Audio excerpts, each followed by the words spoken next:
Another Christmas is upon us. Kind of wish I'd arranged to spend it with somebody, actually. Still, never mind, it's you and me as always, Marina. Although, I can't say I really fancy doing much for the randomizer for Christmas, actually. Hey, you know what I'm in the mood to do, though? Let's just watch a film this week. Are you up for that? Okay, well, have you got any suggestions for a film we can watch this week? Oh, you've already got the Blu-ray out? Okay, what's that? Die Hard.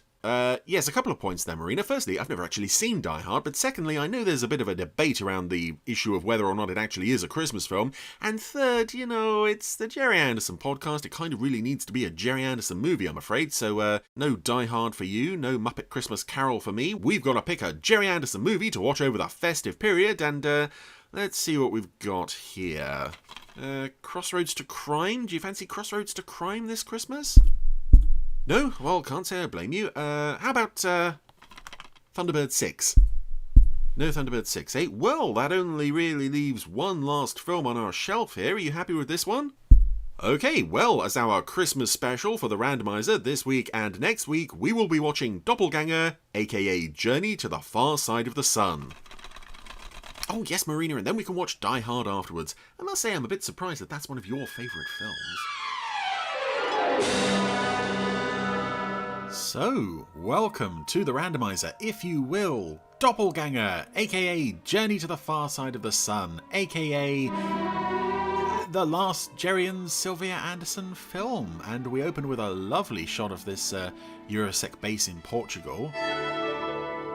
It's one of those model shots that they were getting really good at with the movies, where it almost looks like real life. And inside we find... Good evening, Sergeant. Herbert Lom. And George Michael. File 7842. Authority, please. They're checking in to look at some files or some records or something. And Herbert Lom at the time, of course, was well known on British television for, well, not just British television, but around the world, but particularly well known to British television viewers for his role in The Human Jungle, ABC, the psychology drama. He was a psychologist, Dr.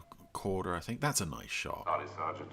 Of him removing his pen. Well, now my plan is ruined. From the X-ray machine. Not a pen at all, it's a secret camera.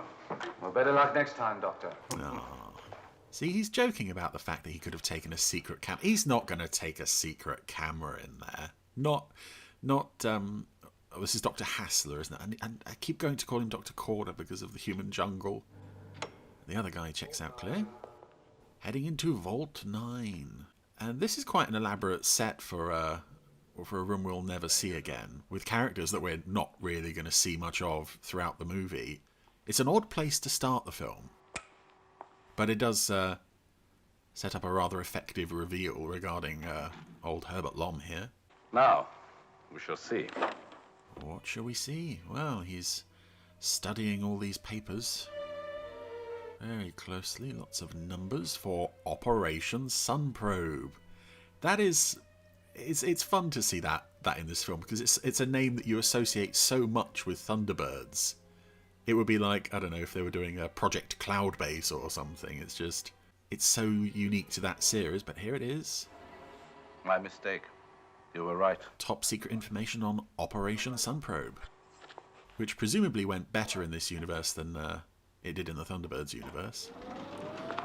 So, these two gentlemen have apparently disagreed about something, but it's all been resolved now.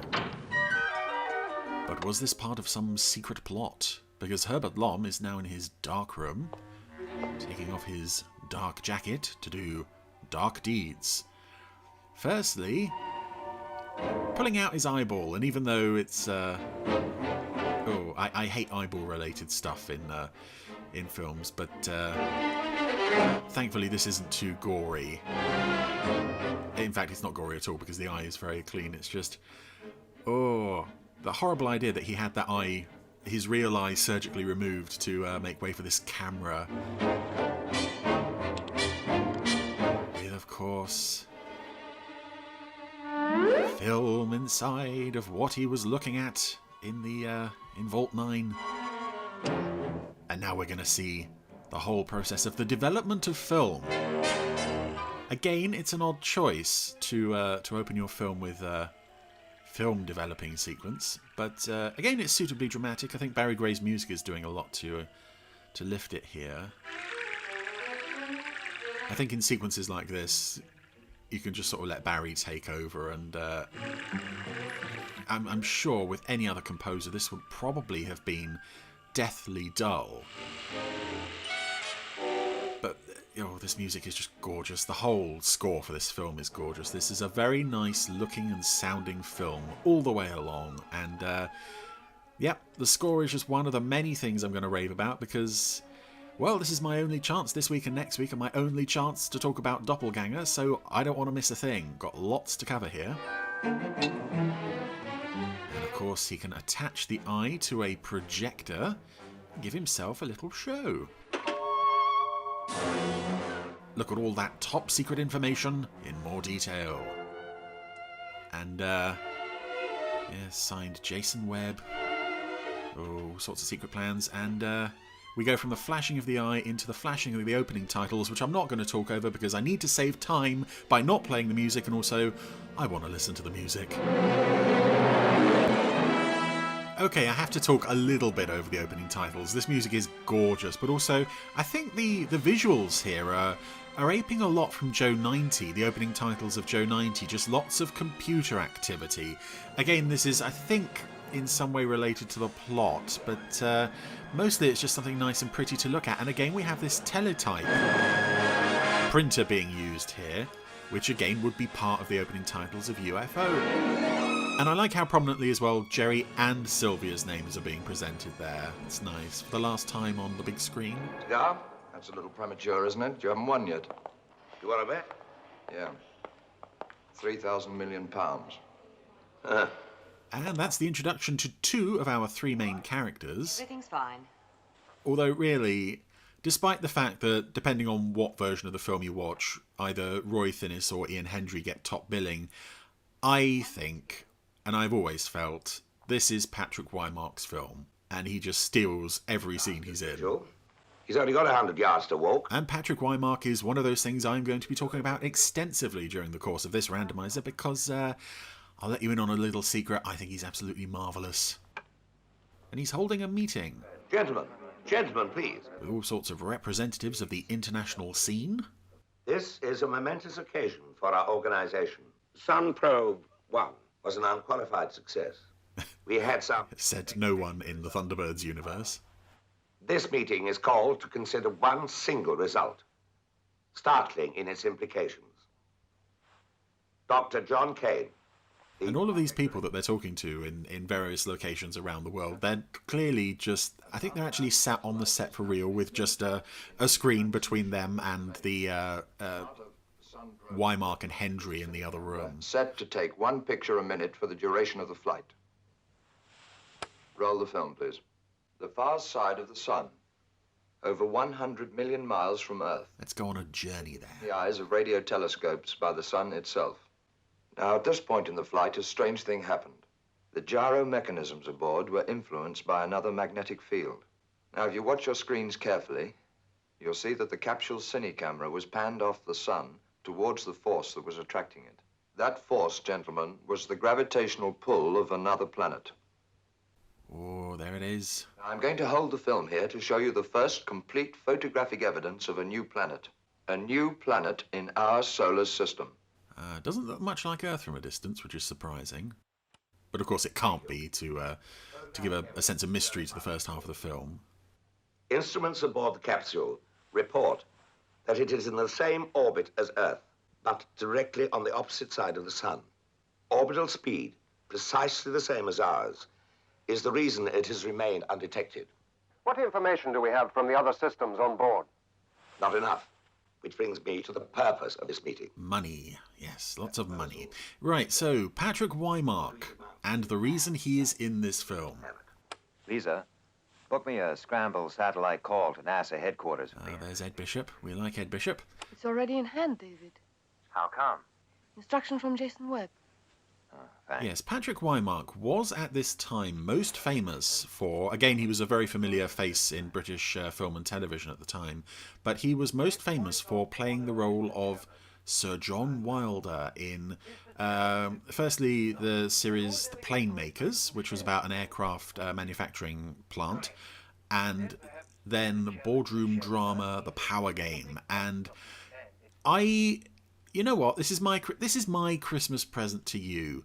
A recommendation, the highest possible recommendation I can give. Go and watch The Power Game, because not only is it a brilliant series in its own right, you will see a lot of influence on this film and also UFO. Wymark was eventually the star of the show.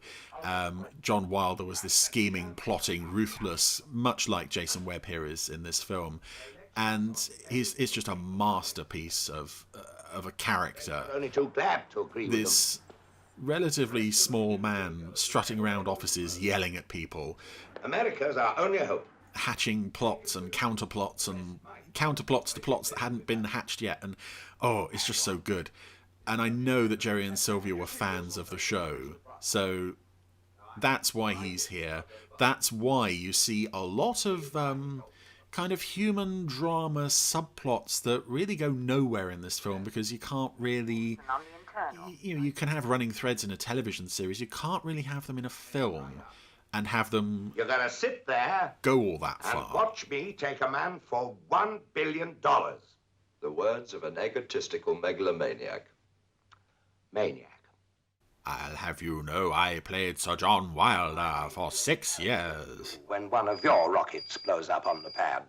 Hadn't you better attend to that cardiac warning? And that's a line I find fairly ominous, because I believe within a year or two of this, Wymark was dead. I'll make a deal with you. And I think it was a heart condition. I think it was a heart attack. You stick to the science. Brought on by, in part, Politics.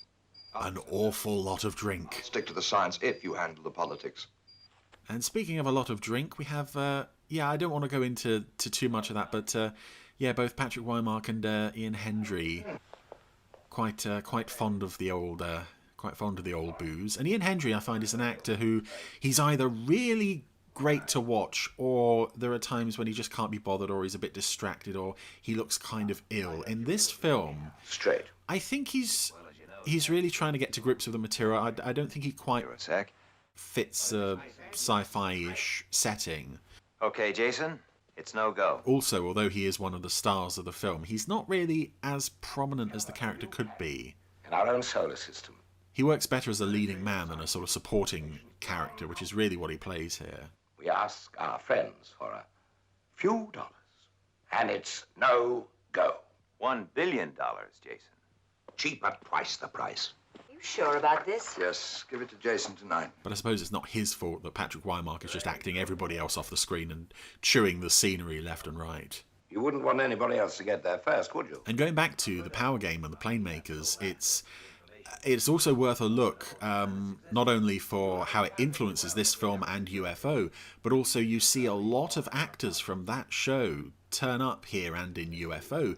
Case in point, Norma Ronald was Wymark's secretary, Miss Lingard, in The Plane Makers, and then in The Power Game, and now she's here playing Wymark's secretary in this, and then she'll go on to be Ed Straker's secretary in UFO.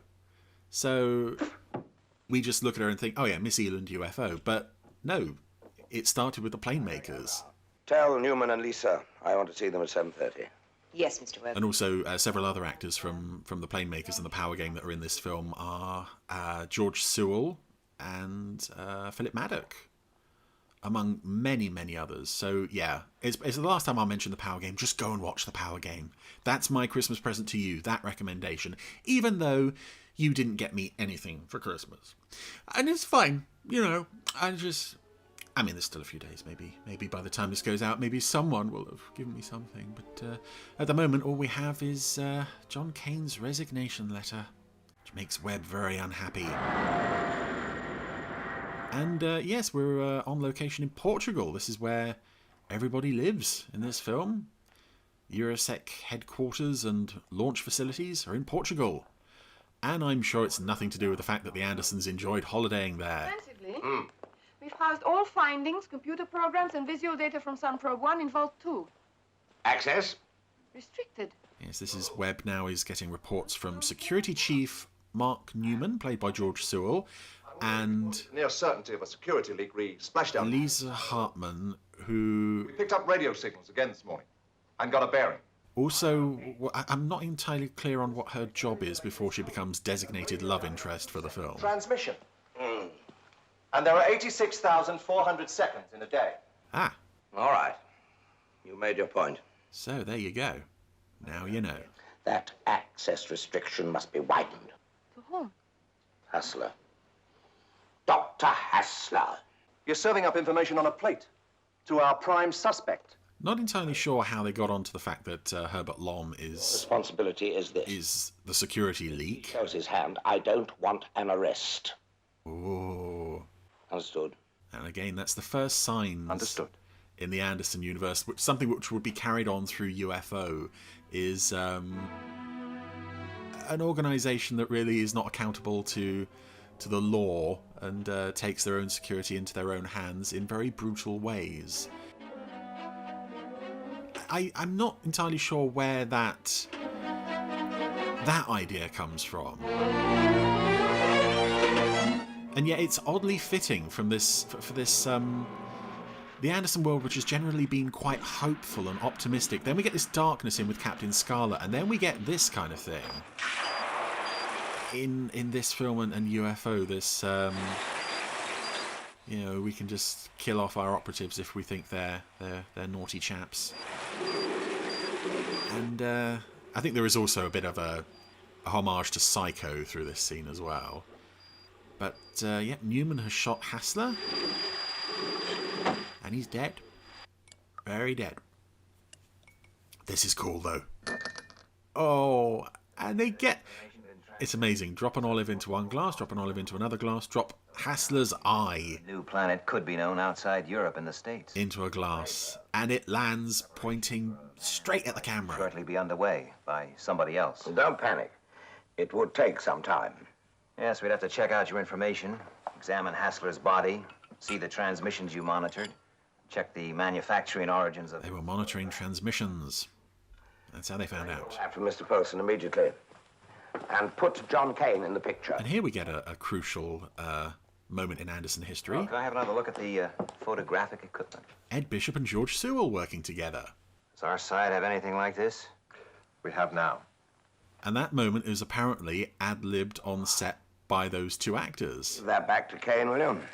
Tell him I accept his apologies. So yeah, not only is the Power Game a huge influence on this film and UFO, this film is also an influence on UFO. It just keeps having this knock-on effect. Since now there has been a leak. Yes, and I'm left with no choice. I agree. It'll be up to you to persuade the rest of the community. But I believe Ed Bishop wasn't originally going to be in this film. His role was originally cast and shot with Peter Dineley, voice of Jeff Tracy. Full information sharing. Guaranteed. And then it was felt that Dineley and Wymark just looked too similar for it to really work. An American astronaut on the team. I've already called Cape Kennedy. I can see the resemblance, certainly, but the voices are completely different. I don't think it would have been a problem, considering that Poulsen isn't in the film much. Glenn Ross. Ah, yes. Here comes Glenn Ross to head the mission to the new planet, arriving on an aircraft that I can't decide if I love the idea of this or if I detest it, if it's sort of Anderson in excess. This space shuttle plane thing has landed, and instead of just letting the passengers walk off and maybe take a bus to the terminal, a lorry has to drive up to take the passenger cabin of the plane as if it's like a Thunderbird 2 pod and wheel that over to the hangar. Again, it's like, it's a nice idea. It looks very futuristic, but it also kind of feels just a bit overkill. I don't know how an air industry would sustain this long term, but oh, it does look pretty, and it does look very, very near future sci-fi, and that's something I think this film nails quite well. And here he is. This is Ross. Oh, and there she is. That's Thank you, Colonel. Lynn Loring as Mrs. Ross, Roy Thinnis as Colonel Ross, and I believe they were married in real life at the time. Ross, my wife Sharon. How do you do? Hello. Oh, Sharon, that's right. This is Lisa Hartman, security. How do you do? Hello. Ross, she'll be your love interest later in the film. Kane, our project How do director. you do? He'll be going with you to another planet. Paolo Landi, public relations. And he'll be misbehaving off camera, so his subplot will be cut entirely from the film. We'll still cast him in UFO anyway, but he won't be there very long. Yay, it's party time at Jason Webb's house, and my goodness, what a lot of extras. Got to be getting on for about 80 people in this room. Oh, I also notice, up the back, Lynn Loring's Sharon Ross was chatting to a group of gentlemen, still is, one of whom is John Kelly, who will turn up again later in the film as a Eurosec guy, but was also Lieutenant Masters in UFO. I've been thinking, John, about the second astronaut to Captain Ross. Those are words you don't want to hear come out of a Patrick Wymark character's mouth. I've been thinking always ends in But in you having to make some kind of sacrifice. we need someone more flexible. Oh, I love the way his mouth moved there. Flexible. Someone who could take full advantage of any findings on the new planet, however bizarre and unusual they happen to be. You mean an astrophysicist? Me? The idea doesn't appeal to you? You must be joking. To grow on you. Again, there's something great with Wymark's character, whether here or as Wilder. It's just, I've got an idea. You're going to do it. And there's no way out of it for you. You're going to love it. And again, as well, part of the fun of John Wilder in the Power Game was sometimes watching his insanely complex schemes come undone. And I think it's a similar sort of thing in this film. Ultimately, a lot of the problems that occur later on are kind of indirectly the result of Webb rushing and pushing, and you know, he's trying his best to cope with the strange situation that he finds himself in. Fourth gantry. Commendably for the character, he doesn't sort of cut himself off from the recommendations of scientists and experts, but he does sort of, he is still sort of, we've got to get there first, and this is going to be our discovery. We don't want these Americans sort of getting their noses in. And some lovely integration of live action and model work here as the rockets assemble. When does training start? Tomorrow? I can hardly wait. And I get the feeling with Roy Thinnis, at least in the early part of the film, he doesn't really want to be there. I get the feeling though that could be more the character having been sort of thrown into this weird situation, because by the end of the film he is far more driven and quite rightly carries the story. But yes, we're having medical tests now. Glenn Ross is doing all right, but John Kane is struggling a bit. 400, 450, 500, I'm wondering if that's David Healy dubbing that extra. It sounds a lot like him. 650, 700. Also in that room we have Philip Maddock as Dr. Pontini. Hurry! 750. Jason! And Basil Moss as a technician. Later played Dr. Fraser in UFO. 850. Retros! It's nice to see actors who would go on to get other small roles in UFO, like Basil Moss here and like John Kelly. Okay. I don't know. It's. I can only imagine that they were really nice people because their roles in this film are so minor. You know, I can't imagine anyone was thinking going into UFO, oh yeah, let's get the guy who said retros to play a doctor in 4 episodes of the show. Anyway, back at the Ross's pad, Sharon is returning because she's had a night out with the public relations guy, Paolo Landi. Yeah, we briefly saw his head at the wheel of the car. That's the last time we see him. Drove into Lisbon to see the cathedral. Because, again, this is another removed subplot that she's having an affair with Paolo. I could sleep for a week. I think there's also a deleted scene where Ross comes home, finds them together and throws them both in the swimming pool. I don't think the scene survives, but I have seen a photo of Lynn Loring halfway into the pool. And speaking of water, it's now shower time, which I gather caused some controversy among the censors back in the day. I had my first medical today. Or maybe she has another shower later on, and there's something to do with a silhouette of her body through the shower door or something. Good. Everything's all right. We're not starting that one again. And here's a good example of what I was saying earlier about subplots that don't go anywhere. In space, hundreds of days. You're subjected to radiation effects, and that's why we can't have children. Yes, in a television series, you could have this as a subplot of, marital problems, or we can't have kids, oh, she's lying, or whatever. Blah, blah, blah. Here, it's just given... Great publicity.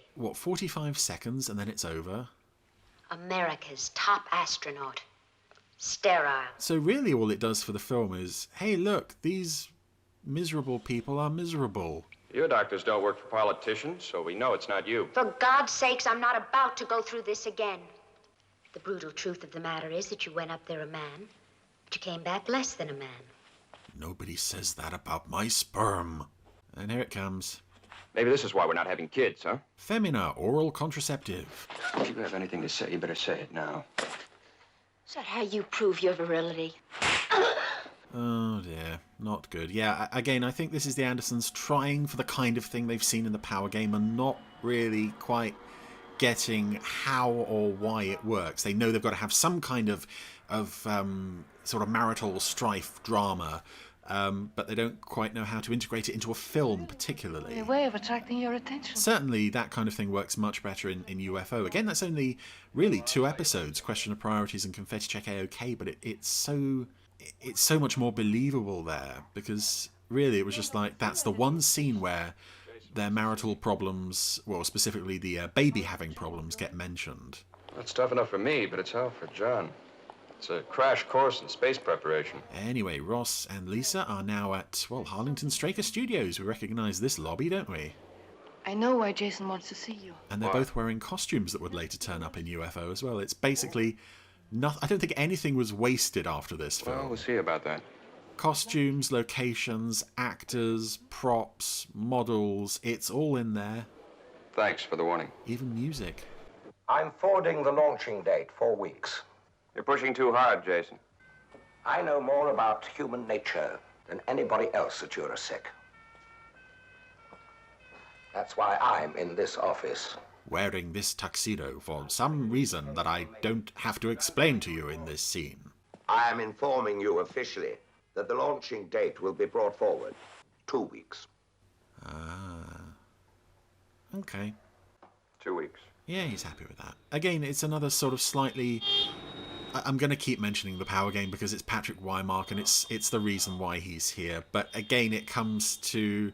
We've seen political drama. We know this is good stuff. We like this.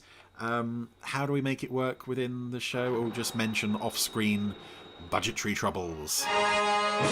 Anywho, Ross and Kane are... Well, they've parachuted out of a plane and now they're going to walk home. And surely this is a vital part of their training to land on another planet. Things tell me there's a little bit of transportation around here somewhere. Don't the rules say we walk? Sure. They found a donkey. On the back of a cart to ride in. What's it like up there? Lonely. How lonely? Same as down here. No difference. You mean you've got to have someone with you down here, up there? Yeah, it's got to be the right person, though. Otherwise, it makes no difference. No difference. I do like that scene. Also, the fact that they made such good time getting back to the matte painting of the base. This is the part we have to make look good. We're back uncomfortably early. And while I can't say that Hendry and Thinnis exactly, light up the screen with their relationship here. Oh, that looks nasty. Those input sockets into their wrists. Yeah, it's a nice rapport. I could go attached to them. And that's the idea. No, you There could have been better, but there was potentially worse. It's an odd pairing, but it seems to work quite well. And I like the fact that that's kind of reflected in their conversation there, of sort of having the right person along, whether it's back on Earth or with them in the capsule. And Philip Maddock is, Philip Maddock does not seem happy to be here. You can normally tell when he's enjoying a part, and I think because he's not playing a villain, he's not playing much he can get his teeth into, so he's sort of got that look of Well, he's just sort of glaring at people. Whenever they say anything in this film, he always just glares at them. Oh, and there it is. The rocket being revealed to the world. With suitably appropriate music, because it's absolutely beautiful. And we have a mission control room here. Banks of computers and several familiar faces. We're going to cover those as we see them. And there's one. Keith Alexander, a.k.a. Keith Ford, a.k.a. Sam Loover. Roger fueling. And there's another one. Index 2.7. Liftoff. Jeremy Wilkin, a.k.a. You know what? There's too many names to pull up there. No T-wave depression. Because I think that's him doing the voice of that medical technician there as well. You hear his voice a few times in other places throughout this film. Liftoff now, minus 6 hours, 51 minutes. And it was nice as well. I think the Andersons cast Wilkin and Alexander because it was like, we need reliable, clear, understandable, professional-sounding voices. We know these two guys already. Let's get them in there. We trust them. And it works. It's not the biggest role in the world, but... Pre-flight checks in 4 minutes. Was that Gary Files? Astronauts, pre-flight checks in 4 minutes. Oh, could have been. There's moments as well in this film, yeah, where you hear familiar voices and you're not entirely sure because you don't see the faces. But again, it's a nice sort of culmination of all of the people they've been working with through the 60s and rewarding them in little ways. No, I mean it. She loves him? Yeah, because he's Roy Thinnis and he's just so manly. Oh, and of course Thinnis was a familiar face to sci-fi fans of this era for starring in The Invaders. Capsule from launch control. Switch to external. Tell that guy next to you to put his cigarette out. Oh no, they did that at this time in Mission Control, didn't they? Isn't there footage of like some of the Apollo missions and half of them are smoking? There it is, a Shadow Jeep. And the UFO Shadow spacesuits. I think we're expected. Painted red. And I believe Roy Thinnis, Ian Hendry would wear one of these again later in a short-lived television series, The Adventures of Don Quick, which I've never seen, but I've seen a photo of a cover of I think TV Times magazine where he's wearing this spacesuit, holding a helmet under his arm. And now we are making our way up to the nose cone in the lift. Again, shows how far the effects have come from just a few years earlier, where there's a similar scene in Sun Probe, and the capsule going up the side of the rocket gantry doesn't really convince in the way that this does. But obviously they had a lot more money to throw at this, and Jason Webb is up there to see them off, see them on their way, give them a friendly word of encouragement, or just glare at them and bark orders. Jason? Yes. Hendry clearly doesn't want to go. You can see that in the expression on his face. There's a bit of unspoken resentment, I suppose, for Webb forcing him to go on this mission. Liftoff. Now minus 1 hour, 26 minutes. Countdown continues. And also in the bunker, Flight control, Colonel Ross. actually a couple of familiar faces coming up here, doing medical checks on our two astronauts who are now sealed in the capsule. We have, I think this is Peter Burton, one of them, who is Dr. Murray in a couple of episodes of UFO, I want to say Computer Affair and Ordeal. He was also the original quartermaster in the James Bond films in Dr. No. Remove fuel injectors. But even more famous, beside him, and he's not going to turn up on the screen now that I'm talking about him. Come on. Come on. Cabin pressure seems a little bit low. This is being checked right now. Medical 1 to flight control. Here we go. Pulse 74. Blood pressure normal. Yeah, that's Burton. And who's this? Medical 2 to flight control. Dr. Kane. Pulse 110. Blood pressure raised 150 over 100. Respiration normal. It's only Nicholas Courtney. It's only the Brigadier from Doctor Who. There's someone who should have made more than one appearance in the Anderson universe, really. But I suppose he would have been busy with other things. You know, there was that whole Doctor Who thing, playing the Brigadier. I suppose we can let him off. Affirmative. Telemetry in launch condition. Affirmative. Missile and internal DC. Affirmative. Pressurization complete. Affirmative. Speaking absolute nonsense. Affirmative. Lock tanking secured. Kind of redundant and filling out time. Affirmative. All recorders and oscillographs to fast. Oh, it's getting very tense. And they're getting very sweaty. Brigadier is watching Kane's heart rate go, all bloopity bloopity. 6, 5, 4. Here comes the music. 2, 1. Ignition. And here is easily the greatest rocket launch in Anderson history. Because, as you've probably heard before, it's a well-known story, but they shot this launch outside against the real sky, and it just looks beautiful. And there's some amazing effects shots throughout the Anderson universe. There's some amazing vehicle launches, but I think the fact that you know this is real, it just adds so much. And I think they'd shot against the real sky on one shot in Thunderbird 6, I think, as one of the lift bodies explodes. That's against the real sky. But this is so ambitious, and it really pays off. It just looks lovely. And now as the Control Center staff watch the rocket, we close in on Wymark. As all his dreams come true, he's going to be the first to get his men to this new planet. Oh, it's so beautiful.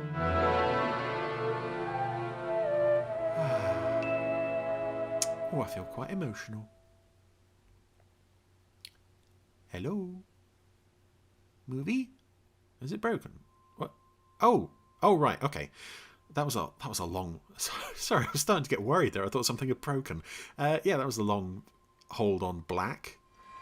Well, she flies. Of course she bloody well flies. We're on our way. No need for that language. This is a family podcast. That's how you can tell we're on the big screen now. Oh.